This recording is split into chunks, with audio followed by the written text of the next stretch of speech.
Welcome to taste of Simhapuri. నేను ఈరోజు మీకు సింపుల్‌గా ఎగ్ కర్రీ ఎలా చేయాలో చూపిచ్చేస్తాను.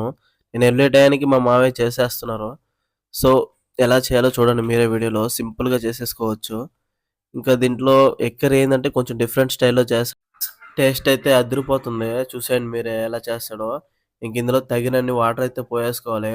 వాటర్ పోసుకొని బాగా బాయిల్ చేయాలనమాట. ఒక 5 మినిట్స్ లేదా 6 మినిట్స్ బాయిల్ చేసేసి ఇంక ఎగ్గులేసుకోవడమే. చూడండి ఎగ్గులైతే ఎలా ఏస్తున్నాడో. ఇలా ఏస్తే ఏం తింటున్నార్రా బాబు అనుకోవచ్చు. కానీ లాస్ట్‌లో మటుకు చాలా బాగా వస్తది కర్రీ మటుకు. మేమైతే 3 ఎగ్గులు తీసుకున్నాము. ఇలా వేసేసి దాన్ని మళ్ళీ కదిలించకూడదు. 10 నిమిషాల తర్వాత మన కర్రీ అయితే ఇలా వచ్చింది. ఇంకా వేడి వేడి అన్నంలో ఆ కర్రీ నిండుగా వేసుకొని కలుపుకొని తింటా ఉంటే టేస్ట్ అయితే నిజంగా అదిరిపోయింది. నేను ఏదోలా ఎలా వస్తదోలే అనుకున్నాను. చాలా బాగా చేశాడు మా మామ. ఇంతవరకు చూసినట్టయితే వీడియో లైక్ చేయండి, షేర్ చేయండి, సబ్స్క్రైబ్